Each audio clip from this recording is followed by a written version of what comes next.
자, 주호영 원내대표에 대한 얘기를 안 할 수가 없는데, 주호영 원내대표가 당선이 됐어요. 뭐 당연한 결과였다고 봅니다. 그런데 주호영이 5선이에요. 원래 원내대표는 5선이 잘 안 합니다. 그런데 최근에는 이제는 심재철도 5선인데, 심재철이 원내대표로 나갈 때, 그래도 5선 정도 된 사람이 원내대표는 좀 그렇지 않냐. 이런 얘기가 있었어요. 그런데 정말 지금 시국이 어려운 나머지, 그래도 5선이지만 내가 원내대표를 하겠다 하고 심재철이 나왔었어요. 똑같이 지금 주호영도 5선인데 나왔습니다. 당선된 소감으로 주호영이 책임감이 어깨를 많이 누르고 있다. 우리 당은 지금 바닥까지 왔다. 2년 안에, 앞으로 2년 안에 제대로 하지 못하면 다시 재집권을 할 수가 없고, 그야말로 역사에서 사라지는 정당이 될 것이라는 절박감을 갖고 있다. 이렇게 얘기를 했어요. 이게 당연한 얘기인 겁니다. 왜? 2년 후에는 바로 대선을 치르기 때문에 2년 안에 제대로 하지 못하면 재집권을 할 수 없죠. 하나만 한 얘기예요. 일종의. 하나만 한 얘기인데, 이 뒤에는 그래도 조금 봐줄 만한 것은 역사에서 사라지는 정당이 될 수도 있다. 다음에 재집권을 못하게 되면. 이것은 뭐 일견 주호영이 그래도 지금 상황 파악을 제대로 하고 있구나, 이런 생각이 드는 부분입니다. 그런데 2년 안에 제대로 하지 못하면 다시 재집권을 할 수 없다. 이 얘기는 뭐 그냥 하나만 한 얘기다. 그 다음에 2년 후에는 바로 대통령 선거가 있기 때문에 2년 안에 못하면 재집권 할 수 없죠. 뭐 당연한 얘기인 겁니다. 그런데 역사에서 사라질 수도 있다. 선거 질 수 있어. 대선 질 수 있어. 그런데 그게 문제가 아니라 이 미래통합당이라는 정말 전통의 보수 정당 자체가 이제 대한민국에 사라지는, 역사에서 사라지는 그런 당이 될 수도 있다. 이런 절박감을 갖고 있다. 이렇게 밝혔습니다. 그걸 알면, 역사에서 사라지기 싫으면 정말 이제부터는 정말 본인의 개인적 정치적 이익 이런 걸 쫓지 마시고, 국민들 뻔히 다 압니다. 미래통합당 이번에 왜 망했나요? 국민들 눈에 뻔히 다 보이니까. 정치인들 막 더하기 빼기 계산기 두들기는 거, 당을 생각하지 않고 자기 자신의 입신양명을 위해서 노력하는 거 국민들이 다 안다. 그러니까 이 내용을 잘 알고 있는 주호영 의원은 정말 자기 자신의 이권 이런 것을 뭐 챙기겠죠. 설마 안 챙길 거라고 보진 않습니다. 근데 작작해라, 작작. 황교안, 김영호, 박형준, 김세현 이런 사람들처럼 그냥 당이 말아먹는 한이 있더라도 내 이권을 챙기겠어, 이런 식으로 하면 다 걸려요. 절대 그렇게 해서는 안 된다. 정말 그렇게 제가 정말 제가 주호영 의원한테 부탁을 드리고 싶습니다. 주호영 원내대표가 동료 의원들에게 패배의식을 씻어내는 것이 급선무다.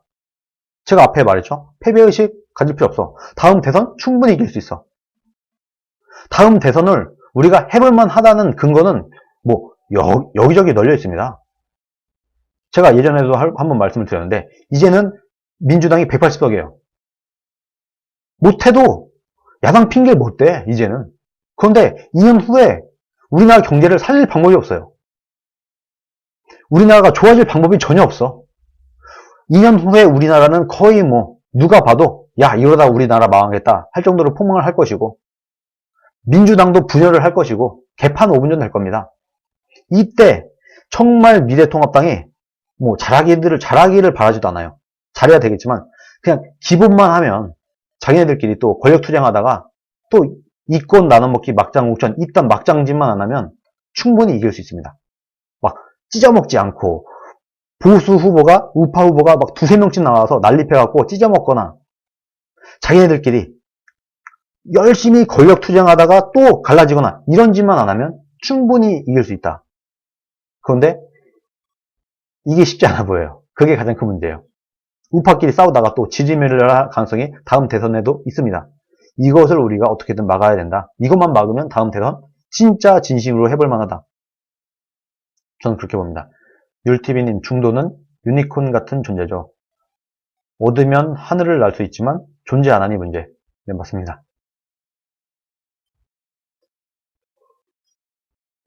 중도는 뜬구름입니다.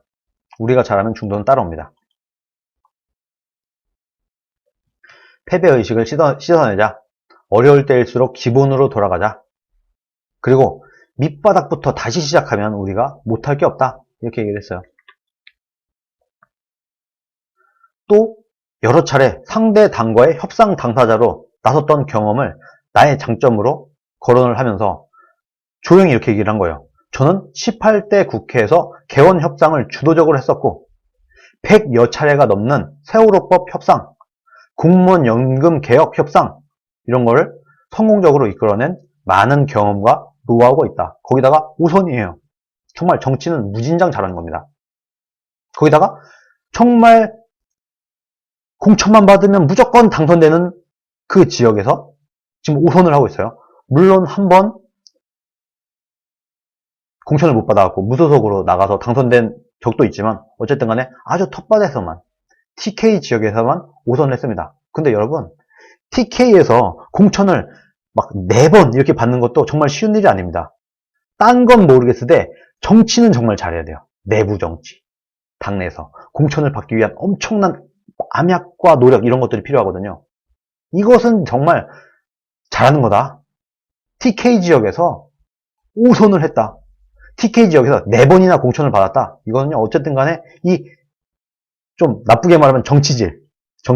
이거는 정말 잘하는 겁니다. 이걸 볼 때 주호영은 그래도 정치 실력은 있다. 협상력, 뭔가 밀고 당기게 하면서 뭔가의 결과를 만들어내는 능력은 있는 거다. 아무나 TK에서 5선 못합니다. 이것도 쉬운 일이 아니에요. 근데 이걸 했다. 그래서 이 실력을 지금까지는 본인의 개인의 배지를 위해서 열심히 이 정치 실력을 발휘했겠지만 앞으로는 정말 이 당을 위해서, 나라를 위해서 본인의 이런 온갖 그 정치 실력, 이 내부 이런 실력들을 마음껏 발휘를 해주시길 정말 부탁을 드립니다. 총선 참패로 휘청하고 있는 당 재건에 강한 자신감을 보였습니다. 원래 박근혜 대통령 탄핵으로 인해서 완전 망해서 지지율이 10% 이하, 거의 4%까지 떨어졌어요. 이 당을 정말 거의 망했다고 볼 수도 있는 당을 어떻게든 홍준표가 원맨쇼를 하면서 홍준표 당시 대선 후보가 원맨쇼로 24%까지 끌어올렸어요. 거의 기적같이. 그래서 어떻게든 당이 망하지 않도록 살려냈어요. 그리고 그 다음에 문재인 정권 임기 초 그때 홍준표가 당대표를 하면서 어떻게든 이 당이 무너지는 것을 막고 지방선거까지 끌어왔습니다. 그런데 황교안이라는 정치 초보가 당대표가 되면서 또다시 거의 말아먹는 지경까지 갔습니다. 이제는 주호영 원내대표가 다시 내가 재건을 하겠다. 난 할 수 있다. 난 5선에 난 정치 초보 아니야. 나 정치 경험 많아. 협상? 나 그거 잘해. 나 꽂으면 공천만 받으면 당선되는 이 TK에서 5선이야 나 지금. 나 이렇게 협상력 좋은 사람이야. 나 이렇게 정치 잘하는 사람이야. 이런 자신감을 보이고 있습니다. 5선인 자신이 굳이 원내대표를 해야 되는지 갈등이 있었다. 권유를 몇 군데 받고 나서 고민 끝에 마음을 내게 됐다. 거대 여당 앞에서 우리 당 난제들이 산적해 있는데 당을 위해 제가 가진 모든 역량을 돌려드릴 것이다. 이렇게 다짐을 했다고 합니다. 이것이 전 진심이길 바랍니다. 정말 진심이길 바랍니다. 땡큐넥스트님, 분열을 받기 위해 무소속과 당선자들 먼저 난상 토론을 통해 공수처 개헌 전당대회를 논의해야. 네, 감사합니다. 이 얘기도 이따가 나옵니다. 통합당의 총선 참패 원인을 주호영이 생각하는 총선 참패 원인이에요. 진정한 집권 의지가 부족했다. 미래통합당. 진짜 이번 총선 이길 생각이 없었다. 이건 정말 100% 맞습니다. 제가 말했죠. 황교안, 김용우, 박형준, 김세현 이런 사람들 총선 이길 생각 없어 보여. 이 사람들이 지금 공천하는 걸 보거나 총선에서 일을 해나가는 과정을 볼 때 황교안, 김용우 이런 사람들 총선에서 이길 생각 없어. 총선에 이길 의지가 없어. 아예 없어. 이거는 일부러 지려고 하는 것 같아. 선거를. 제가 그렇게 얘기를 했죠. 정확하게 보고 있습니다. 집권 의지가 없다. 지금 집권 의지가 부족했다. 많은 대여 협상 경험과 전략, 집요함으로 수적 열세를 앞으로 극복해 나갈 것이다. 이렇게 얘기를 했습니다.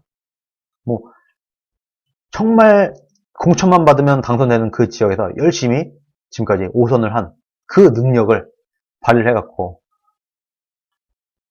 나경원보다 나은, 신재철보다 나은. 근데 사실 뭐 나경원, 신재철보다 잘하기는 그렇게 어려운 일도 아닐 것 같아요. 그런데 그분들보다 훨씬 잘하는 모습을 정말 보여주기를, 어차피 됐으니까, 이왕 됐으니까 잘해야 되지 않겠습니까?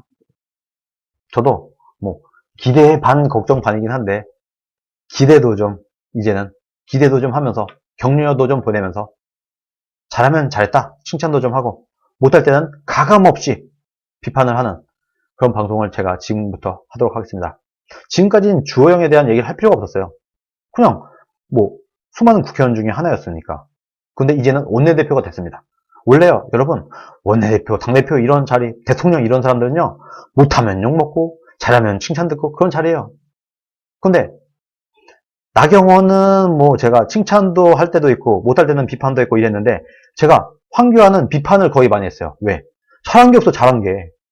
나경원은 잘할 때도 있고 못할 때도 있고 하니까 칭찬도 했다가 뭐 비판도 했다가 왔다 갔다 했어요. 근데 황교안은 뭐 10개 하면 한 9개는 못했어요. 그러니까 냉정하게 잘할 땐 잘했다, 못할 땐 못했다 하는 제 입장에서는 계속 비판을 할 수밖에 없었다. 앞으로 주호영 원내대표를 제가 칭찬을 더 많이 할 수 있도록 정말 잘 해주시기를 정말 부탁을 드립니다. 저도 칭찬하고 싶어요. 주호영, 잘했다. 주호영, 잘했어. 이러고 싶지. 아, 주호영 또, 이게 뭐야 이게. 저도 이러고 싶겠습니까? 저도 사람인데. 저도 칭찬을 해주고 싶어요. 정말 앞으로 칭찬받을 짓을 더 많이 해달라. 그건 정말 당부를 드립니다. 주호영 원내대표는 미래한국당과의 합당은 가급적 빠르면 좋겠다, 이런 입장을 전했는데, 여기서 또 첫 번째 비판을 할 수밖에 없습니다. 김종인 비상대책위원회 체제로 전환하는 것에 대해서 긍정적인 입장으로 우선 당선인들 총의를 모아보겠다, 이렇게 얘기를 했습니다. 일단 당선자들을 다 모아서 회의를 해보겠다. 그런데 김종인 비상대책위원회 체제를 주호영은 긍정적으로 보고 있다. 왜? 당이 정비되지 않은 상태에서 조기 전당대회를 여는 것은 당이 실패를 성찰하고 반성할 기회를 갖지 않은 채 당권 경쟁을 한다는 문제가 있다, 이렇게 보기 때문에, 이건 주호영의 생각이요. 이렇게 생각하기 때문에 나는 김종인 비상대책위원회 체제를 찬성을 한다, 긍정적으로 보고 있다. 그러면서 김종인 비대위원장 내정자와도 상의를 해서 조속한 시일 내에 방안을 찾겠다, 이렇게 얘기했어요. 협상을 하겠다는 거죠. 근데 올드트리님, 총선 전에는 주호영이 인터뷰할 때 홍준표 복당 당장은 어렵다고 부정적으로 이야기했는데 지금은 왜 긍정적으로 이야기를 할까요? 그냥 그때는 현실적으로 이야기한 걸까요? 개인적인 마음으로는 복당되었으면 좋겠지만 지금은 본인이 당대표가 됐으니 확률이 높아진 건가요? 뭐 약간 정정을 드리면, 네, 감사합니다. 정정을 드리면 당대표가 아니라 원내대표입니다. 주호영은 당대표가 아니라 원내대표예요. 당대표랑 원내대표랑 다르고 주호영은 원내대표가 됐다. 이거 하나 말씀을 드릴게요. 왜 상황이 바뀌었냐? 복당을 반대했던 주호영이 왜 이제는 찬성을 하느냐? 여러 가지 이유가 있습니다. 당내 사정도 변했고 자기의 입지도 달라졌고 원내대표가 되기 위해서는 아마도 홍준표의 복당을 찬성해야 됐었을 겁니다. 당내 분위기상. 그렇기 때문에 원래 정치인들 왔다 갔다 하지 않습니까? 왔다 갔다 안 하는 정치인은 별로 없어요. 그런 정치인들이 정말 훌륭한 정치인이고 해안이 있고 미래에 대해서 좀 아는 정치인인 건데, 주호영은 뭐 그런 것 같지는 않습니다. 자기의 소신 막 이런 게 확고하고 미래를 내다볼 수 있고 이런 사람은 아닌 것 같아요. 근데 상황이 바뀌었다. 이건 정확합니다. 상황이 바뀌었다. 그리고 원내대표가 되기 위해서는 여러 국회의원들한테 전화도 하고 밥도 먹고 차도 마시고 이렇게 해야 돼요. 그때 또 다수의 국회의원들이 얘기를 했겠죠. 근데 홍준표, 윤상현, 뭐 권성동 이런 사람들은 당연히 입당을 받아줘야지, 이런 얘기가 많았을 겁니다. 국회의원들 사이에서. 그러니까 알았어. 그럼 내가 많은 지금 국회의원들의 얘기를 경청을 해서 내가 이것을 받아들이겠습니다, 라고 하면서 주호영의 스탠스가 변한 것이다. 그렇게 말씀을 드립니다. 당이 정비되지 않은 상태에서 조기 전당대회를 열면 당이 지금 성찰하고 반성할 기회가 없다라고 얘기를 하는데 아닙니다. 아닙니다. 주호영 원내대표 잘못 생각하고 있는 겁니다. 당권 경쟁을 할 때 총선에서 박살이 났죠. 총선에서 박살이 난 다음에 다시 당대표 선거를 하면은 성찰하고 반성하고 이런 것을 전당대회 안에서 다 할 수 있어요. 얼마든지.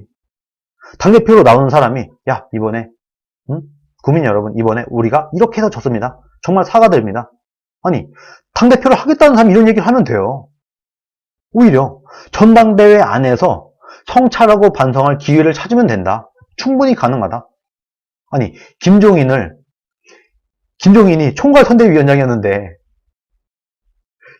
총괄선대위원장이었는데 김종인을 갖다가 비대위원장으로 앉히면 성찰이 되고 반성이 됩니까? 뭐야 이게? 국민들이 볼 때는 뭐야 이게?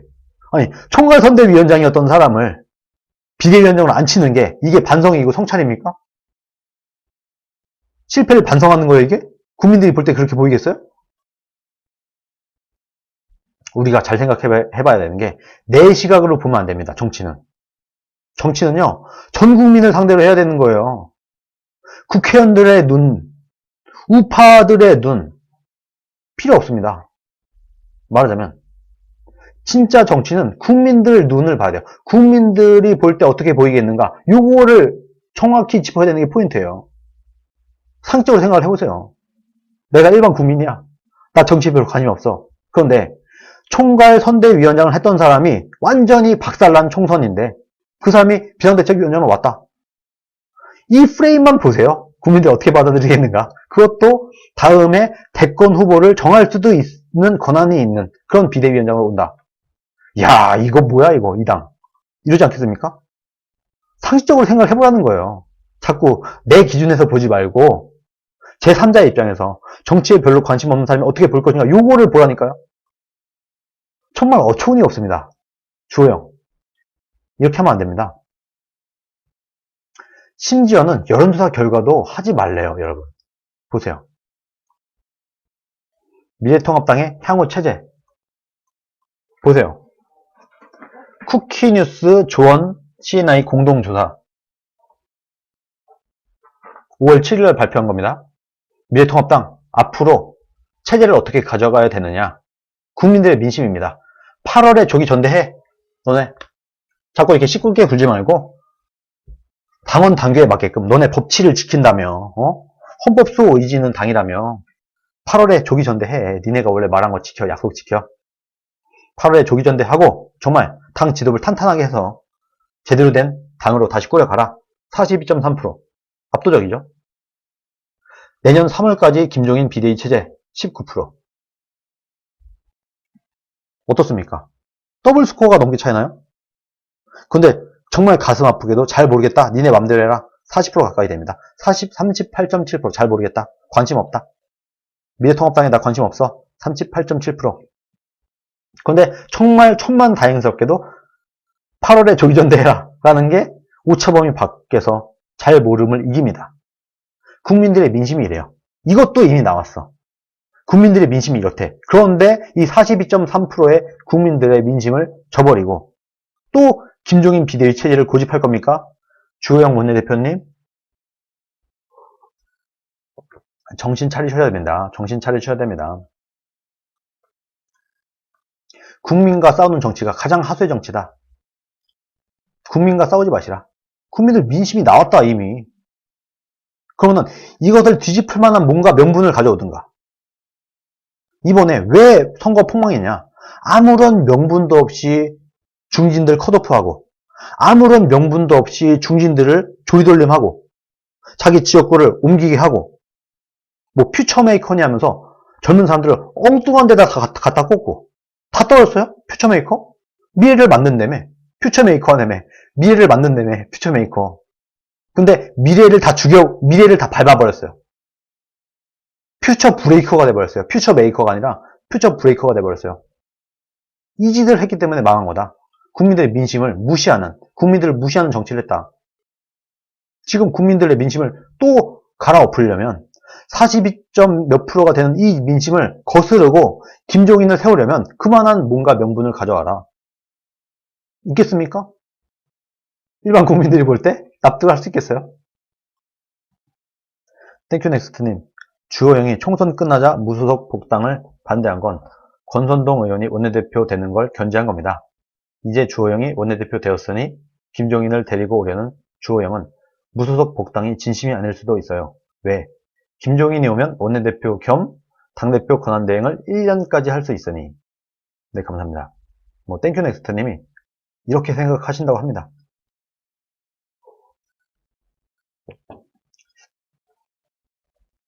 이거는 제 생각은 아니니까. 근데 어떤 사람이 이런 오해를 하더라고요. 제 방송을 본 어떤 사람이 제 채팅창의 글이나 제 영상의 댓글이 제 생각이래요. 그런 사람들도 있더라고요. 이런 거 좀 구분을 해주시길 부탁을 드립니다. 제가 한 얘기가 제 생각이고 제 글에 댓글 달린 거나 채팅창에 있는 거는 그 각자 그분들의 생각인 거예요. 정말 제가 이런 유치한 당연한 얘기를 제가 왜 해야 되는지를 잘 모르겠지만 그런 사람들이 꽤 많더라고요. 야, 김거희 방송 보니까 댓글에 이런 얘기가 많더라. 채팅창에 이런 얘기가 많더라. 김거희의 생각은 이러는 거야. 이렇게 얘기를 하는 사람이 있어요. 난 그렇게 생각 안 하는데? 아닙니다. 제가 한 얘기가 제 생각이고 채팅과 댓글 이 부분은 좀 구분이 필요하다. 근데 지금 땡큐넥스트님의 말은 70% 정도는 저도 동의를 합니다.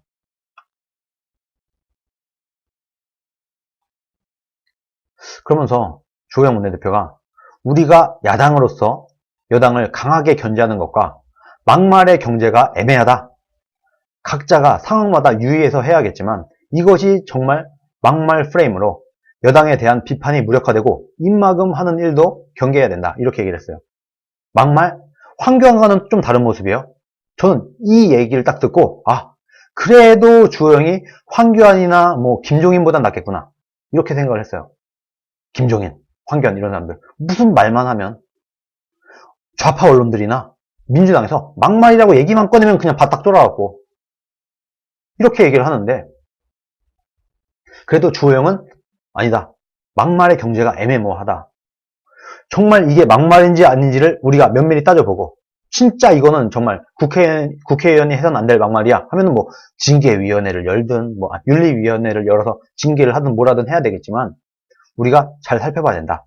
거기다가 그냥 툭 하면 막말 프레임 이런 식으로 여당에 대한 비판이 무력화되거나 야당의 국회의원들의 입막음이 되는 일도 우리가 경계해야 된다. 이렇게 얘기를 했어요. 앞으로 주호영 원내대표가 어떻게 하는지를 우리가 지켜봐야 되겠습니다. 진짜 맞는 말을 했는데 막말 프레임으로 공격이 되었을 때 정말 주호영은 이거 아니야. 이거 막말 아니야. 이건 정말 우리가 정당한 말인데 이걸 왜 막말이라고 해. 이렇게 맞서 싸울 수 있는 그런 투쟁력이 있는 원내대표가 되기를 정말 기대를 하겠습니다. 조금 저는 이 얘기를 보고 기대할 수 있겠다. 조금 할만하겠다. 그런 느낌을 저는 받았습니다. 막말에 쫄지 마라. 막말에 쫄지 마라. 막말로 막말에 쫄지 마라. 전 그런 말씀을 드립니다. 함부로 쫄지 마라. 그리고 함부로 자당의 국회의원들 징계하지 마세요. 황교안처럼. 무슨 말을 못해. 황교안이 당대표 되자마자 막말이니 뭐니 하면서 줄줄이 징계를 때렸어요. 김진태, 김순례였나요? 이런 사람들. 줄줄이 막말 프레임 이런 걸로 징계를 때려버리니 그 다음에 전투력이 나오나. 무슨 말만 하면 다 막말이라고 하면서 징계를 때려. 아니 여당이 아니라 문재인이 아니라 황교안 무서워서 싸우질 못해요. 야당의 국회의원들이. 야당은 입 밖에 남은 게 없는데 정권이 있어요. 권력이 있어요. 정부의 인사권이 있어요. 뭐가 있어요. 아무것도 없잖아요. 말싸움밖에 할 수 있는 게 없는데 누가 저한테 그러더라고요. 야, 넌 왜 입으로만 싸워? 그럼 총 들고 싸우러 가나요? 정치는요, 말싸움이에요. 야당은요, 말싸움 하는 거예요, 원래. 야당의 무기는 입인데 입을 막아. 그럼 야당 필요가 있나?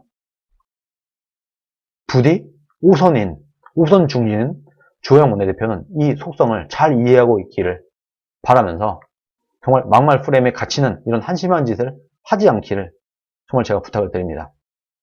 그런데 일말의 가능성을 봤어요. 이 얘기를 보고 주호영은 적어도 황교안이나 김용호처럼 막말 얘기만 꺼내면 그냥 냅다 그냥 자당의 국회의원들 제명하거나 이딴 짓은 안 하겠구나.